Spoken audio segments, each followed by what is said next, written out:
ओम श्री गणेशाय नमः। भगतजनों राधे राधे। आज हम आपको श्रावण मास महात्म्य का 12वां अध्याय स्वर्ण कराएंगे। कृपा कर ध्यान से सुने। स्वर्ण गौरी व्रत। श्री शंकर भगवान ने श्री सनत कुमार से कहा कि हे तात, अब मैं तुमसे श्रावण मास के शुक्ल पक्ष की तृतीया तिथि को किया जाने वाला शुभ स्वर्ण गौरी व्रत कहूँगा। उस दिन साधका को प्रातःकाल उठकर स्नान आदि करके संकल्प करना चाहिए। 16 सोमवार उपचार से भगवान सदाशिव और पार्वती जी का अर्चन करके यह प्रार्थना करनी चाहिए कि हे देवादिदेव, हे जगतपते, हे सुरोत्तम, मेरी पूजा आप स्वीकार करें। महादेवी भवानी के व्रत की पूर्ति के निमित्त उत्तम ब्राह्मणों को वायन देता हूँ। चावलों के आटे से बनाए 16 पकवान बाँस की 16 टोकरियाँ में रखकर वस्त्रों से युक्त करके सपत्नीक 16 ब्राह्मणों को बुलाकर इस प्रकार निवेदन करना चाहिए। मैं व्रत की संपूर्णता और फल प्राप्त करने के लिए यह वायन देता हूँ। अलंकार आदि से संपन्न, पतिव्रत धर्म युक्त, शोभन, सुवासीन इसे स्वीकार करें। इस तरह 16 वर्ष, 8 वर्ष, 4 या 1 वर्ष व्रत करके उद्यापन करना चाहिए। अर्चन की समाप्ति पर कथा सुनकर व्यास का अर्चन करना चाहिए। सनत कुमार जी ने भगवान श्री सदाशिव से कहा, प्रभो, इस व्रत को किसने किया था? इसका महात्म्य क्या है? आप यह सब मुझे बतलाइए। भगवान श्री सदाशिव ने कहा कि हे ब्रह्मपुत्र, आपने बहुत अच्छी बात पूछी है। मैं सब कुछ तुम्हें बतलाऊंगा। हे महाभाग, यह स्वर्ण गौरी नामक व्रत प्राणियों को धन धान्य से सुखी करने वाला है। प्राचीन काल में सरस्वती के किनारे सुविला नाम की एक प्रसिद्ध नगरी थी। उसमें कुबेर के तुल्य चंद्रप्रभा नाम वाला राजा राज्य करता था। उसकी महादेवी तथा विशाला नाम की 2 अति सुंदर रानियां थीं। उन दोनों में से राजा को बड़ी रानी महादेवी अधिक प्रिय थी। राजा उसे देह प्राण से चाहता था और उस पर जान छिड़कता था। एक दिन राजा शिकार खेलने के लिए वन में गया। वहाँ सिंह, शार्दूल, वाराह, अरना, भैंसे, हाथी आदि का शिकार करके प्यास से व्याकुल हो राजा जंगल में इधर उधर घूमने लगा। घूमते हुए वहाँ पर एक तालाब देखा जो कि भ्रमर, चकवाक, कारंडव, पपीहा आदि जीवों तथा रंग बिरंगे विकसित कुमुद, उपतल एवं कमल, मल्लिका, चमेली आदि से युक्त था। उसने तालाब के किनारे जाकर उसका उत्तम जल पिया। उसने देखा कि तालाब के किनारे अप्सराएं गौरी का अर्चन कर रही हैं। उनसे राजा ने पूछा, आप यह क्या कर रही हैं? उन्होंने उत्तर दिया, महाराज, हम स्वर्ण गौरी का व्रत कर रही हैं। यह मनुष्यों को हर प्रकार की संपत्ति प्रदान करता है। आप भी इस व्रत को कीजिए। राजा ने कहा, देवियों, आप इस व्रत की विधि मुझे बतलाइए। साथ ही यह भी कहिए कि इस व्रत के करने से क्या फल प्राप्त होता है। अप्सराओं ने कहा, महाराज, श्रावण शुक्ल तीज के दिन स्वर्ण गौरी का यह व्रत किया जाता है। इसमें प्रसन्नता पूर्वक भगवान सदाशिव और भगवती पार्वती का पूजन किया जाता है। 16 तार का डोरा पुरुष अपने दाएं हाथ में और स्त्रियां अपने बाएं हाथ में या गले में बांधें। बस यही इस व्रत को करने की विधि है। यह सुनकर राजा चंद्रप्रभा ने भी उस व्रत को किया और 16 तार का डोरा अपने दाएं हाथ में बांधकर उसने प्रार्थना की कि हे देव, मैं इस डोरे को व्रत के लिए बांधता हूँ, आप मुझ पर कृपा करें। इस प्रकार व्रत करके राजा अपनी राजधानी को लौट आया। राजा की दाईं बाह में डोरा बांधा हुआ देखकर बड़ी रानी के क्रोध का ठिकाना ना रहा और उसने जबरदस्ती वह डोरा तोड़कर बाहर पेड़ पर फेंक दिया।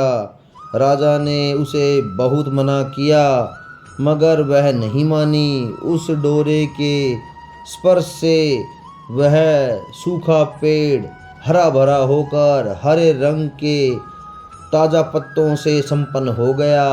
छोटी रानी ने यह सारा हाल देखा। उसने वह टूटा डोरा पेड़ से उतारकर अपनी बाईं भुजा में बांध लिया। बस उस डोरे के प्रभाव से छोटी रानी राजा को सर्वाधिक प्रिय हो गई। इधर बड़ी रानी व्रत का अपमान करने से राजा द्वारा प्रत्यवक्त तथा दुखी होकर वन में चली गई। वन में जाकर उसने महादेवी का ध्यान किया। मुनियों के यहाँ वन में जाकर उसने महादेवी का ध्यान करते हुए मुनियों के यहाँ ठहरी। मुनियों ने उसे देखकर कहा, अरे पिशाचनी, चली जा। वह दुखी होकर घोर जंगल में एक स्थान पर बैठ गई। उसको दुखी देखकर देवी ने दया करके उसे दर्शन दिए। रानी ने देवी को दंडवत प्रणाम किया और इस प्रकार उसकी स्तुति की, हे देवी, आपकी जय हो, आपको नमस्कार है। हे भद्र भक्त प्रिय, आपकी जय हो। हे शंकर वामांगे, आपकी जय हो। हे मंगले मंगल रूपे, आपकी जय हो। इस प्रकार बड़ी रानी ने देवी के से वर प्राप्त करके गौरी अर्चन तथा व्रत किया। व्रत के प्रभाव से राजा जंगल में गया और बड़ी रानी को वापस ले आया। देवी के प्रसाद से राजा तथा दोनों रानियां की सभी इच्छाएं पूरी हो गई। दोनों समृद्धशाली हो गया। अंत में दोनों पत्नियां सहित राजा शिवलोक को चला गया। शिवजी ने कहा, हे तात, जो शोभना पार्वती का व्रत करता है वह मेरा तथा पार्वती का अत्यंत ही प्रिय हो जाता है। इस लोक में उसको अधिक लक्ष्मी की प्राप्ति होती है और वह अपने शत्रुओं पर विजय प्राप्त करके अंत में शिव के निर्मल लोक को प्राप्त होकर लेता है। हे महामुने, तुम अब सावधान होकर इस व्रत की उद्यापन विधि सुनो। शुभ तिथि, शुभ वार, चंद्रबल, ताराबल हो जाने पर मंडप में अष्टदल कमल के ऊपर 16 पल का बना घट रखना चाहिए। उस घट के ऊपर 16 पल का बना तांबे का संपूर्ण पात्र रखना चाहिए। उस पूर्ण पात्र में तिल भरकर उस पर पार्वती तथा भगवान सदाशिव की प्रतिमाएं रखनी चाहिए। 2 श्वेत कपड़े और श्वेत यज्ञोपवीत रख के चाहिए। यथा विधि वेद मंत्रों से पूजन करके रात में जागना चाहिए। अगले दिन प्रातःकाल फिर पूजन करके रात में जागना चाहिए। अगले दिन फिर उठकर पूजन करके हवन करना चाहिए। पहले ग्रह होम करना चाहिए और उसे पश्चात आधान होम करना चाहिए। यव मिश्रित तिल को घी में मिलाकर 1000 या 100 प्रधान आहुतियाँ देनी चाहिए। वस्त्र अलंकार धेनु आदि से आचार्य की पूजा करनी चाहिए। 16 वायनों को दान करके ब्राह्मणों को भोजन करवाना चाहिए। सपत्नीक 16 ब्राह्मणों को भोजन करवाकर सामर्थ्य के अनुसार दक्षिणा देनी चाहिए। इतना सब कुछ हो जाने के बाद हर्षोल्लास से सगे संबंधियों सहित भोजन करना चाहिए। श्रावण मास महात्म्य का यह 12वां अध्याय समाप्त। ओम नमः शिवाय, ओम नमः शिवाय, हर हर भोले नमः शिवाय।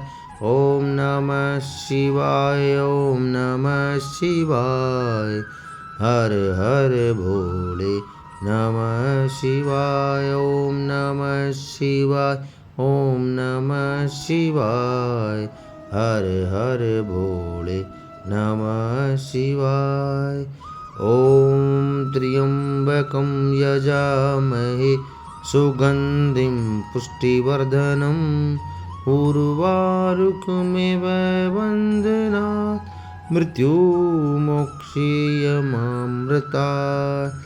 ओम त्र्यंबकं यजामहे सुगंधिं पुष्टिवर्धनम् उर्वारुकमिव बन्धनात् मृत्युमोक्षीयमामृतात्। ओम त्र्यंबकं यजामहे सुगंधिं पुष्टिवर्धनम् उर्वारुकमिव बन्धनात् मृत्युमोक्षीयमामृतात्। ओम त्र्यंबकं यजामहे सुगंधिं पुष्टिवर्धनम् उर्वारुकमिव बन्धनात् मृत्युमोक्षीयमामृतात्। ओम त्र्यंबकं यजामहे सुगंधिं पुष्टिवर्धनम् उर्वारुकमिव बन्धनात् मृत्युमोक्षीयमामृतात्। बोलो सच्चे दरबार की जय, बोलो शिव परिवार की जय, बोलो बम बम भोले जय शिव शंभू हर हर महादेव।